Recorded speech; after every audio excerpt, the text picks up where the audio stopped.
Ang lulutuin ko po guys ay spicy chicken stew or taktoritang. And ito po yung mga ingredients na kailangan ninyo. Yan. Potatoes, bechin and black pepper,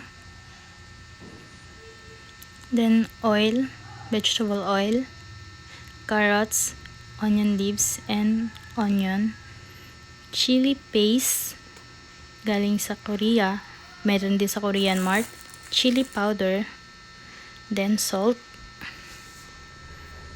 and meron pa ako nakalimutan guys, sugar, pwede nyo din lagyan or pwede rin hindi, depende po yun sa panlasa nyo. Yun yung papainit, pag nainit na po ninyo yung pan, syempre papainitin muna, tapos ng mint na, lagyan nyo po siya ng oil, kunting oil lang guys, pwede na, then spread nyo lang sa pan, ganyan.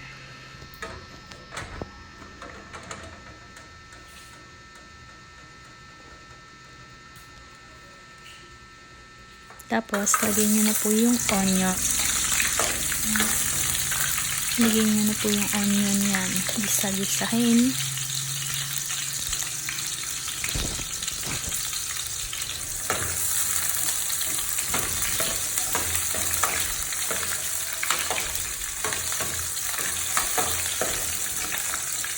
Then, natin po yung manok na pinakuluan po guys. Ayan, pinakuluan manok. Para mabilis lang siyang maluto kasama ng mga gulay guys. And ilalagay ko din po mamaya yung sabaw niya ng pinakuluan. Hindi po lahat, bali kalahati po yung nilagay ko. Ay kalahati po yung ilalagay ko. Yan mamaya. Tapos ilalagay natin yung carrots saka yung onion leaves. Yung malalaki guys. Kasi yung maliliit, hindi siya suitable para mas maganda yung malalaki.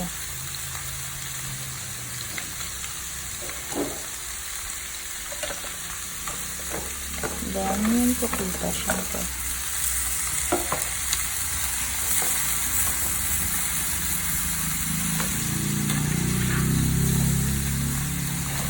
Halo-haloin lang guys.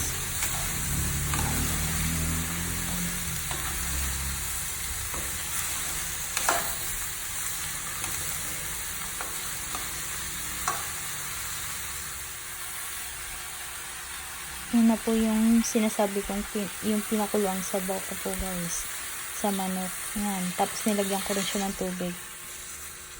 Depende po yung sabaw sa inyo guys. Pero okay lang yung sa akin. Ganyan lang po yung ng tubig ko. Bali kalahati lang po ng ng lagayan na yun yung nilagay kong tubig.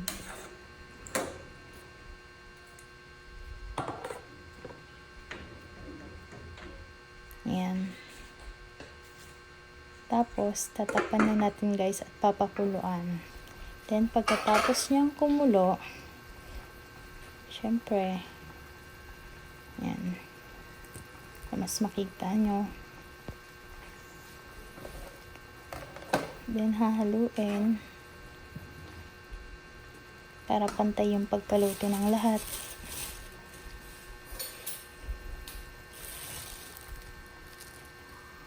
Then, lalagyan ng chili powder. Chili powder muna guys. Sa akin po, bali mga 4 tablespoon po ang nilagay ko. Pero depende po yan sa inyo. Yan po kasi galing sa Korea. Hindi po siya ganun kaanghang na katulad dito sa atin na binibenta sa Pilipinas. Maanghang po masyado yun sa atin. Pagka yun po ang gagamitin nyo, mga 1/2 or 2, pwede na po yun. Depende po sa inyo. Tikman nyo po muna kasi baka sobrang anghang na eh. And maanghang po talaga kasi yan guys. Yung spicy chicken stew. Or taktoritang tawagin sa Korean.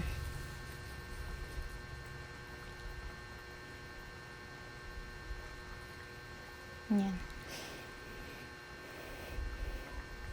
Tinatansya ko kasi siya. Para sa akin, 4 is okay na po. Pero, pag gusto nyo pong mas maanghang, pwede pong dagdagan nyo.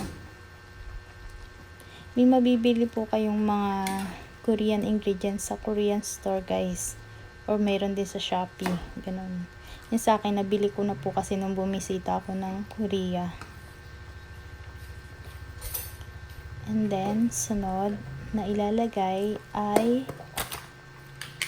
ang chili paste. Yan.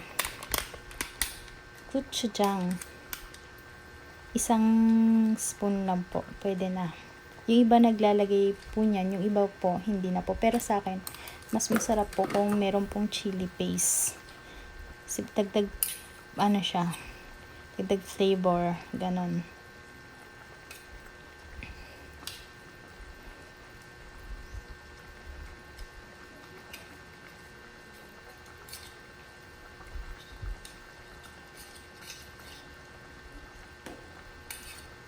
Sayang eh. Talagang ilalagay lahat. Mahal. Kaya kailangan ilagay lahat. Tsaka masarap yun guys. Yung sa mga fans ng Korean food. Yan. Subukan nyo yan guys. Masarap talaga to guys. Yung taktoritang na yan. Hahanap-hanapin nyo talaga yung lasa nyo. Para siyang ano, yung minudo pero maanghang na version siya.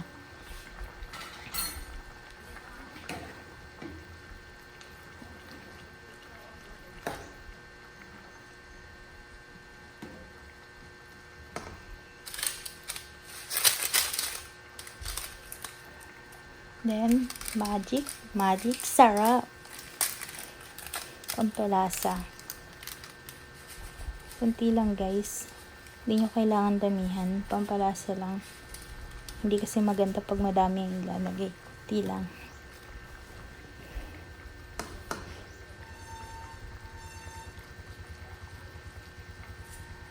Then, yung betchin.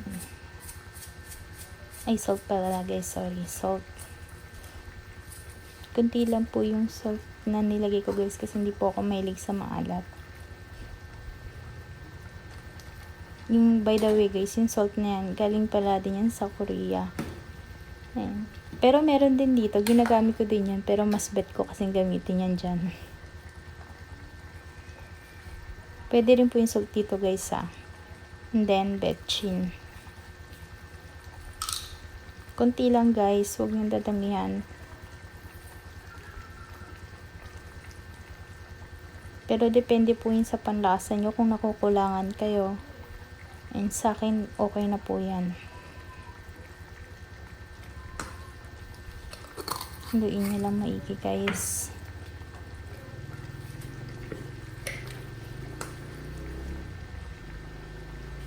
And then, yung paminta, black pepper. Yung ground po yan sa akin. Kunti lang nilagay ko kasi hindi naman po siya as in need dyan. Kasi maanghang na po eh. Pampadagdag flavor lang siya. Tsaka nung pinakuluan ko po yung manok guys, nilagyan ko po siya ng salt and pepper. Kaya hindi po need ng madaming paminta na dyan.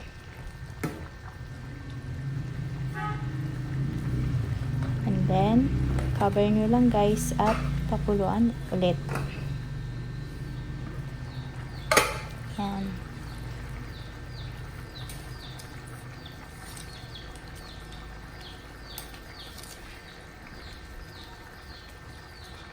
Guys, maglalagay ako ng sugar.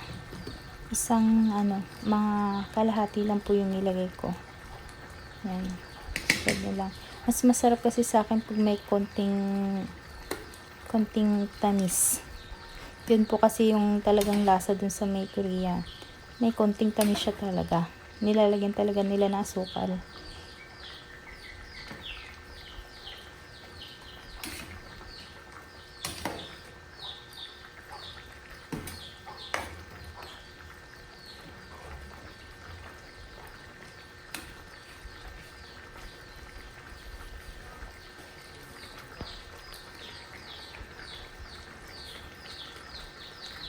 Tignan nyo kung okay na sa inyo guys or hindi pa. Sa akin okay na po yan.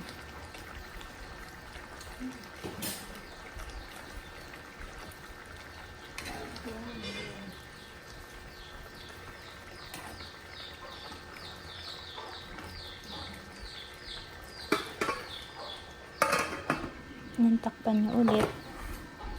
Tayin nyo hanggang maging maano na siya. Hanggang maluto na yung mga gulay. Lahat. Mga 10 to 15 seconds lang po yan guys ang niluto ko. Depende po sa kung naluto nyo na yung chicken o hindi pa. And iyan na po ang spicy chicken stew. Thank you.